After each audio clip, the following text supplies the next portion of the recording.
j'espère que vous avez la pêche. En tout cas, moi, comme d'hab, je suis super contente de vous retrouver. Alors, je vous ai concocté un petit programme dont vous me direz des nouvelles. Et on commencera avec un voyage dans le temps, mais en mode funky, en allant du côté du LOSC. Puis, sabot à sabot, nous découvrirons comment le cheval permet la réinsertion de jeunes. Ensuite, nous partirons à la rencontre de bénévoles qui donnent de leur chaleur humaine. Et enfin, nous finirons en apothéose avec un accès privé à l'événement culturel du moment à ne rater sous aucun prétexte, l'exposition Modigliani aux lames. Sans oublier évidemment mes coups de cœur. Allez les loulous, c'est parti!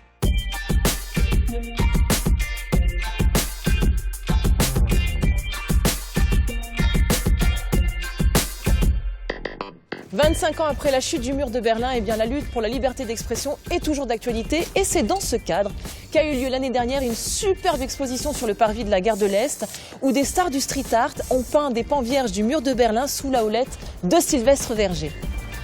Et comme ce message est universel et transgénérationnel, eh bien Michel Sédou s'est porté acquéreur d'un pan du mur afin d'interpeller les populations de notre région et dans le même temps de décloisonner l'art et le sport en invitant ce bout d'histoire au LOSC.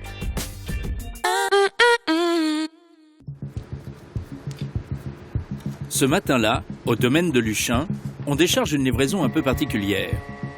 En apparence, il s'agit d'un vieux mur de béton. Et c'est un vieux mur de béton. Mais pas n'importe lequel.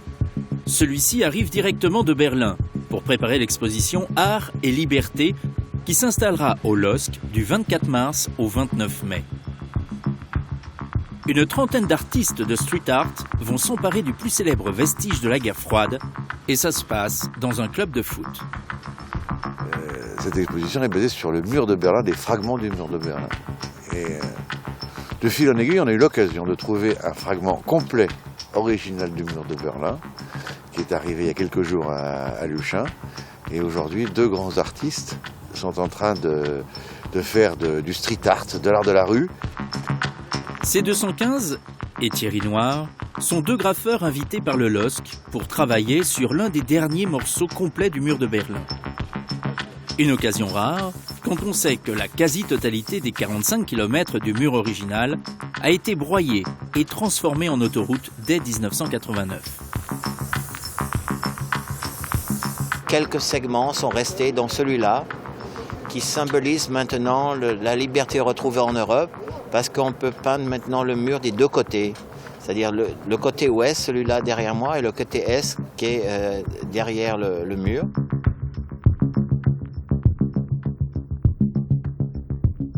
Jusqu'à 1984, l'année où j'ai commencé à peindre le mur, il n'y avait que très peu de peinture. Et pas du tout des grandes peintures comme celle-ci, mais juste des petites peintures au milieu du mur. J'essaye d'expliquer à travers cette peinture, qui est assez flashante, comme on dit, d'interpeller les gens là, comme ça qui arrivent au LOSC et qui voient ce mur et disent « Ah, qu'est-ce que c'est ?» Voilà. J'aimerais que les gens soient chaque fois surpris de venir au domaine de Luchin et c'est à nous de leur faire des surprises culturelles de plus en plus nombreuses. C'est le début d'une nouvelle histoire d'amour entre la culture et le sport. C'est ça qui est intéressant, c'est de décloisonner un petit peu. Le graffiti, c'est un art populaire, dans le sens où ça plaît à beaucoup de monde, et puis c'est un langage qui est immédiatement accessible, un peu comme le foot. On a choisi Eden Hazard, qui est, je pense, une immense star du football et qui a marqué de son passage en fait le club lillois. C'est assez inhabituel, évidemment. J'imagine de voir du graffiti dans un club de foot, mais c'est aussi inhabituel pour un artiste de la scène graffiti de venir peindre dans un club de foot.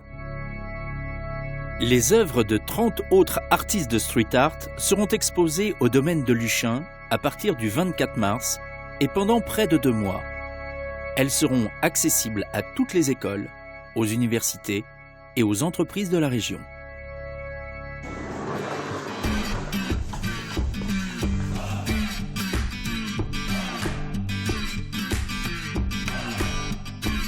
L'association Adapté Kit est un centre équestre à vocation sociale et thérapeutique qui redonne confiance par le cheval à des enfants handicapés, en échec scolaire, en rémission de peine ou encore en difficulté sociale.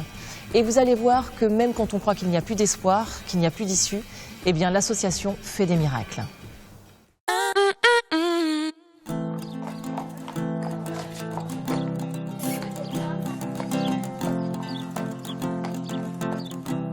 Donc je suis en train de guider une personne de l'armée de salut qui vient monter de 14h à 16h.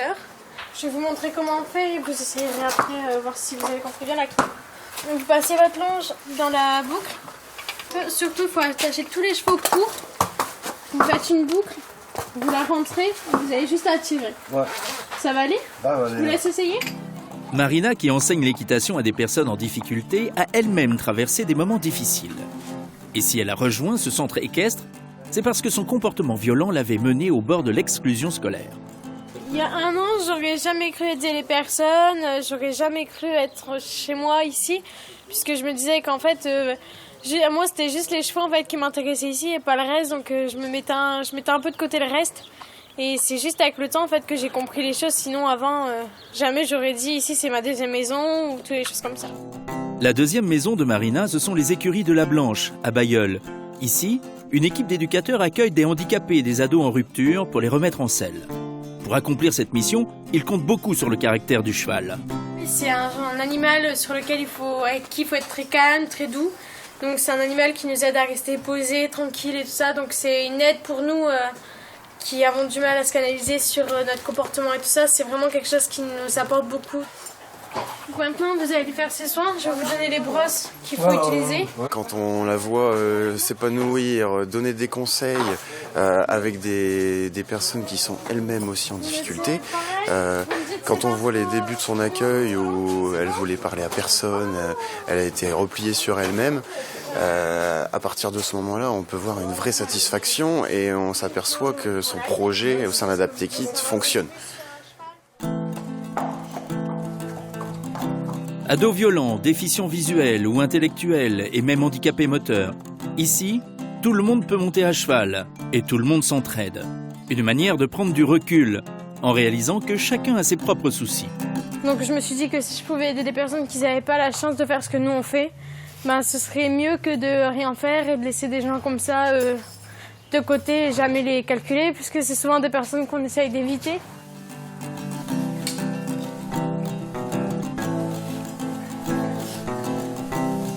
Et pour ne pas perdre pied dans leur scolarité, les ados qui travaillent au centre tous les jours suivent également quelques heures de cours plus classiques. Moi, dans 2 ans, je suis majeure et la seule chose à laquelle je pense aujourd'hui et ici, c'est essayer de trouver la voie du métier qui me correspondrait le plus. Donc j'ai l'aide de mon éducateur et de toutes les personnes autour de moi pour m'aider à trouver le métier qui me correspondrait et je fais tout en sorte pour y arriver. J'ai parcouru beaucoup de chemin puisque quand je suis arrivée ici, j'étais quand même assez délinquante, je respectais personne et tout ça. Tandis qu'aujourd'hui, je serais plus à écouter les gens, à leur demander si on besoin d'un coup de main ou d'être poli avec eux qu'au début où je suis arrivée, j'en avais rien à faire de personne en fait. C'est une chose que j'oublierai jamais d'ici, c'est l'aide qu'ils m'ont apportée et le jour où je dois partir, une certitude c'est que je les remercierai jamais assez pour ce qu'ils ont fait. Donc,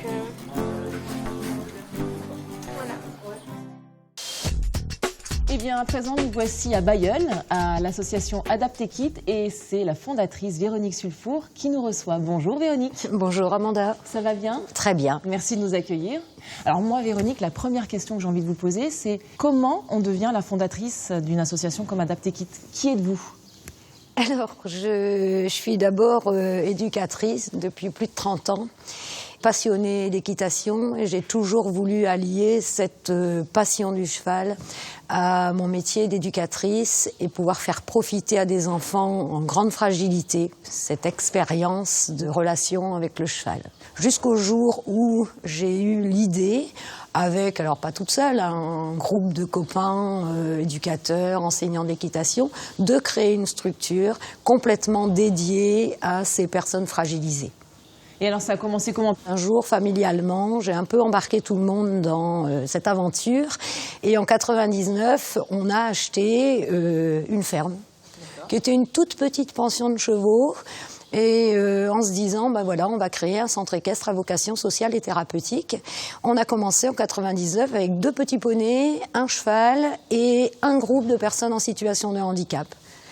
Aujourd'hui, au moment où on se parle, on a 120 personnes en situation de handicap et 80 chevaux et poneys dans la structure. Et alors dans les 120 personnes, il n'y a pas que des personnes handicapées. En fait, l'idée d'Adapté Kids, c'était vraiment la question du mixage des publics. Et c'est vraiment ce qui fait la spécificité de cette association. C'est-à-dire qu'il n'est pas rare de voir un délinquant pousser un fauteuil roulant à Adapté Kids. On accueille aussi des jeunes en grande difficulté sociale, des familles en situation de grande précarité. Et en 2003, on a eu l'occasion de créer un centre d'accueil de jour pour adolescents sous main de justice et relevant des services de la protection de l'enfance. Parce que finalement, vous êtes un véritable pilier pour ces jeunes, donc est-ce que vous les suivez après parce que j'imagine qu'ils ne restent pas toute leur vie à Adapté Kids. Oui, d'ailleurs, Adapté Kids ne doit pas être une fin en soi. C'est-à-dire que les jeunes le savent quand ils arrivent, parce que le cadre est quand même sympathique, et de plus en plus sympathique. Oui. Donc on pourrait imaginer qu'ils n'aient pas du tout envie de quitter Adapté Kids. Donc le départ des jeunes se fait aussi progressivement. C'est-à-dire qu'au départ, certains ne vont pas du tout à l'école pour finir avec un jour à Adapté Kids seulement et le reste du temps à l'école. Et puis, on permet à certains de continuer à venir le mercredi, par exemple, pour pas lâcher. Parce que c'est une structure qui porte, où les jeunes sont bien et n'ont pas envie de nous quitter. Accessoirement, parfois, on a du mal à les voir partir aussi. Il faut quand même être un petit peu. Oui. Vous faites quoi précisément? Alors moi, je suis directrice du centre d'accueil de jour. Je gère tous les projets. Je suis garante des projets pédagogiques, de la relation avec les partenaires, etc. Et alors, vous parlez des partenaires. Comment on fait vivre une structure comme celle-ci? Nos gros partenaires sont le ministère de la Justice par le biais de la protection judiciaire de la jeunesse et le Conseil départemental du Nord, les services de la protection de l'enfance. Ensuite, on a des partenaires privés. Vous imaginez quoi pour la suite? Vous avez envie de quoi pour Adapté Kids? J'ai envie que ça grossisse, j'ai envie que ça devienne vraiment un centre de référence régional en termes d'équitation adaptée. Je voudrais devenir le centre en équitation adaptée ou ouvert à tout le monde, quelle que soit sa différence. Eh bien, merci beaucoup Véronique. Je vais vous raccompagner.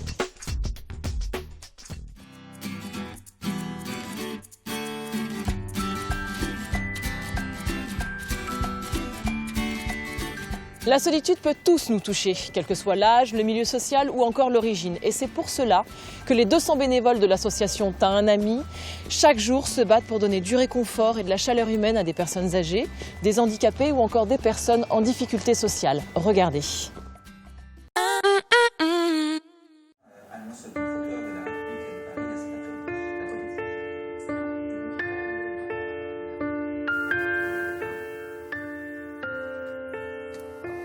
Monsieur Henri, c'est Nicole. Ça va-t-il? Ça va. On est content, hein? Ça va bien? Oui. Ouais. On va pas pleurer quand je viens, quand même. Faut pas pleurer. C'est pour vous faire plaisir, c'est pas pour que vous pleuriez. Ça pleure tout seul.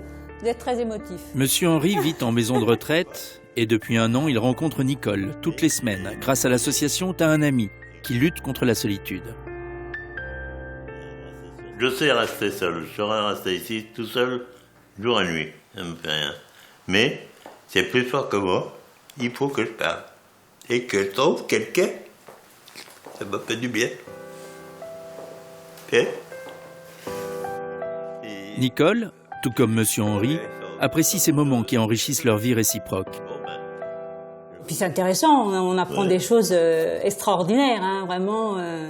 Des passages de vie vraiment passionnantes. En France, plus d'1 million de personnes vivent dans un isolement complet.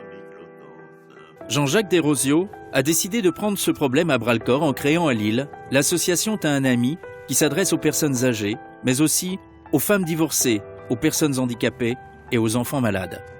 La mission essentielle de l'association, c'est de rendre visite à une personne isolée. La deuxième mission, c'est de pouvoir réaliser des sorties culturelles pour les personnes isolées.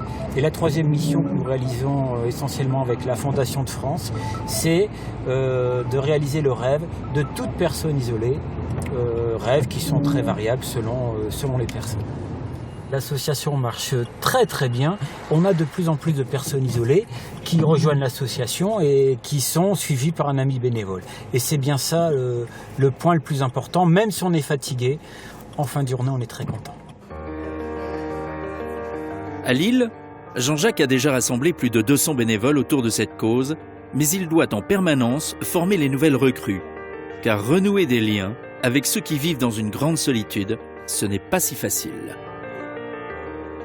On a des fois des appels, et la personne s'excuse. Excusez-moi, je vous appelle, je suis seul, je n'en peux plus, mais j'ai honte de vous appeler. J'ai honte parce que, voilà, ils vivent ça différemment. Et ça, c'est terrible, c'est terrible. Parfois, les personnes avaient du mal à discuter avec nous. Qu'est-ce qu'on fait dans ces cas-là? Prenez l'habitude toujours de savoir poser des questions, même si elles vous paraissent bêtes. Et des questions ouvertes. Qu'est-ce que vous avez fait comme animation culturelle cette semaine? Toujours des questions ouvertes, et vous verrez que les gens parlent facilement. Et accepter la personne sans réserve. On ne juge pas, on la prend entière telle qu'elle est. Et pas non plus l'infantiliser. On n'est pas là pour lui dire « Alors, on a bien mangé aujourd'hui ?» Non, c'est pas ça. C'est pas des enfants, c'est pas des... La particularité de l'association T'as un ami, c'est d'essayer de trouver le parfait binôme entre le bénévole et la personne seule.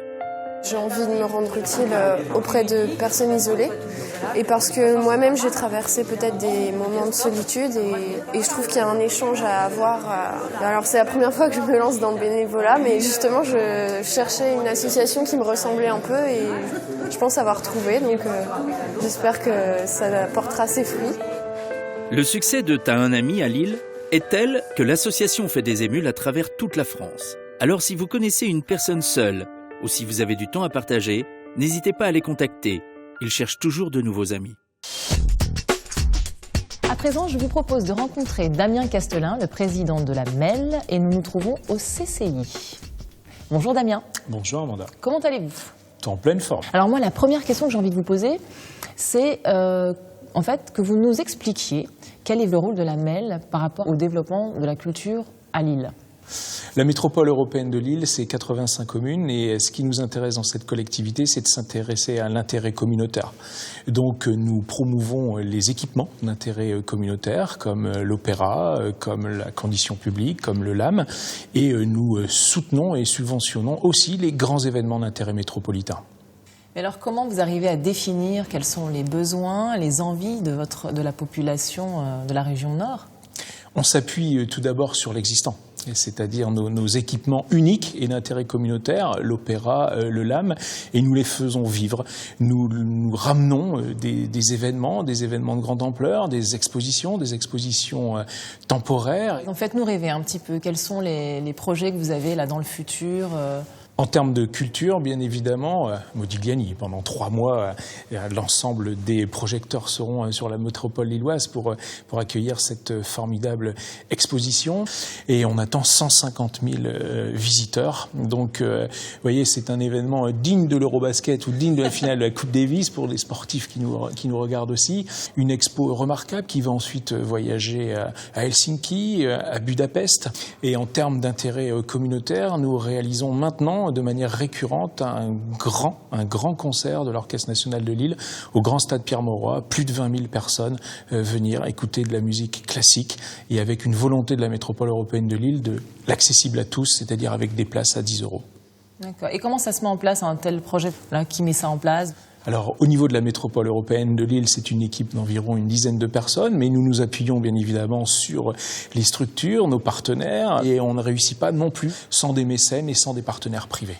Tout à l'heure, vous parliez de 85 communes, c'est ça ? Tout à fait. Et donc, dans chacune des communes, il se passe des choses ? C'est la volonté.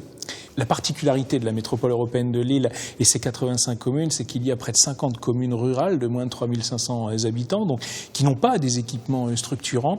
Mais la volonté de la métropole, c'est de faire ce que l'on appelle les belles sorties hors les murs, c'est-à-dire que les grandes infrastructures comme l'Opéra de Lille, l'Orchestre national de Lille, puissent aller dans ces communes rurales, faire un concert devant 200 personnes à la salle des fêtes d'un village. Et ça, c'est une belle politique menée depuis plusieurs années et dont près de 60 communes maintenant participent chaque année. Et ça, c'est quelque chose qui nous tient à cœur. Oui, j'allais vous dire, alors si vous aviez un événement à nous conseiller, un événement culturel auquel il faudrait aller, à part évidemment l'exposition Modigliani et donc ce concert. Voilà. Eh bien, l'année 2016 avec ces 2 événements sera déjà bien remplie. Mais n'hésitez pas non plus à aller à la Condition publique, au musée de la piscine à Roubaix. Nous avons une antenne de l'Institut du monde arabe. Nous avons dans cette métropole toute une série de musées et d'équipements culturels passionnants. Et donc, n'hésitez pas à y aller. Nous avons même créé ce qu'on appelle une C-Art qui permet à tout le monde d'aller de manière illimitée sur ces 9 équipements de la métropole. Merci Damien. Merci Amanda. Je vais vous raccompagner peut-être. Avec grand plaisir.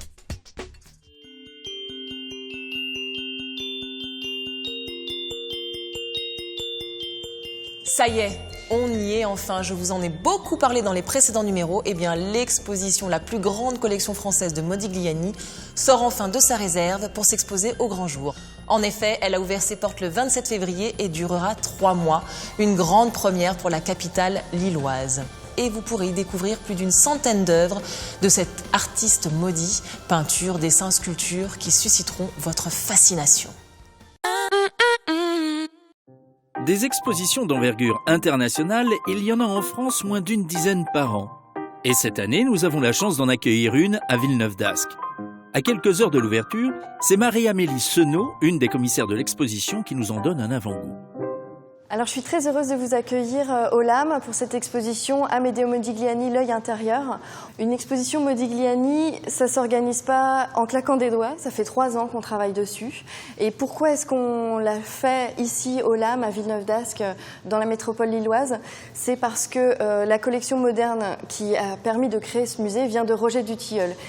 Roger Dutilleul, c'est grâce à lui qu'on a cette magnifique collection moderne au LAM, par le biais de son neveu Jean Mazurel.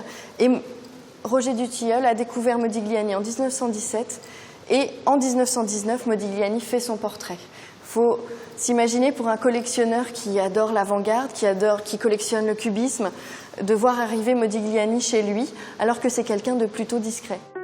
La rétrospective réunit plus d'une centaine d'œuvres. Il faut donc prévoir d'y passer quelques heures au moins.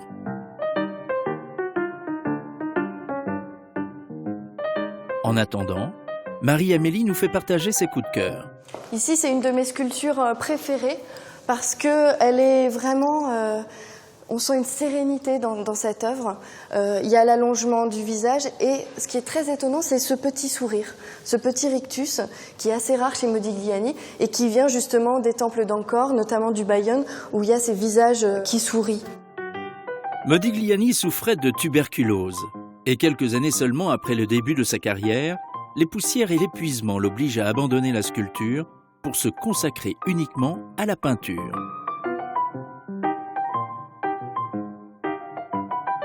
J'aime beaucoup cet autoportrait de l'artiste en Pierrot, parce qu'il y a très peu d'autoportraits de Modigliani, qu'il a indiqué ici Pierrot, donc comme s'il s'identifiait complètement au personnage.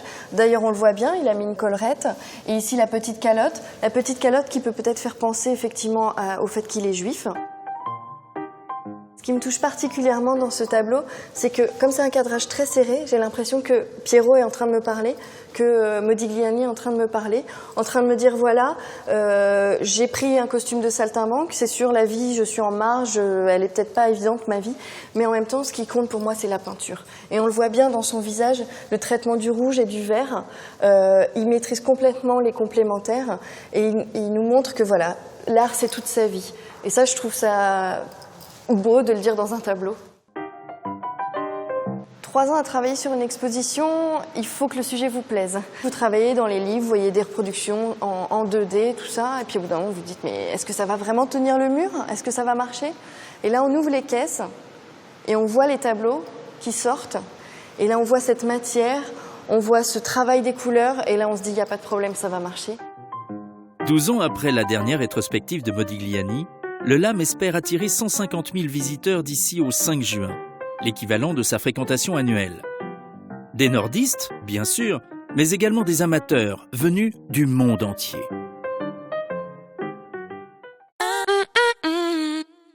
Eh bien, vous ne pensez tout de même pas que j'allais vous quitter sans vous donner mes coups de cœur du moment. Ça commence sur les chapeaux de roue. Vous allez pouvoir faire groover votre body du 4 au 15 mars à la Maison Folie Oisem avec un festival de danse Hip Open Dance. Et puis on continuera tout en douceur le 17 mars avec un tout nouveau trio délicat qui nous vient directement du nord d'Islande, plus précisément le groupe Vok, qui vous enrobera avec sa dream pop envoûtante.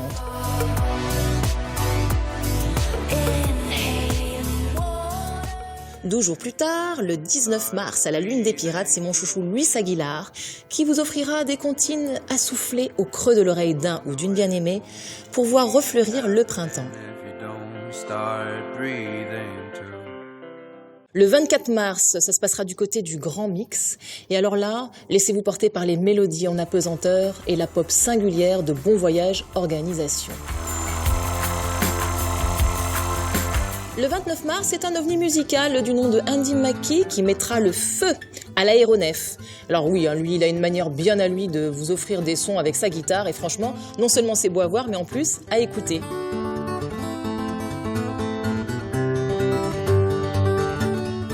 Et enfin, le 30 mars, vibrer avec mon groupe de stoner préféré qui nous vient directement de Kiev, Stone Jesus.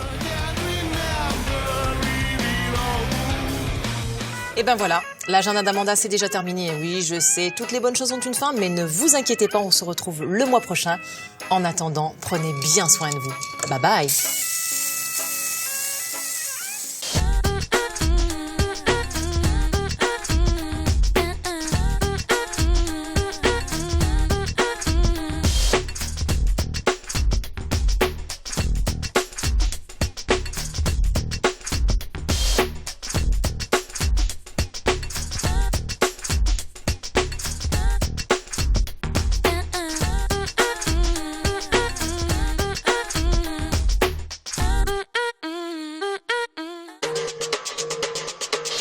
C'était l'agenda d'Amanda avec le Crédit Mutuel Nord Europe.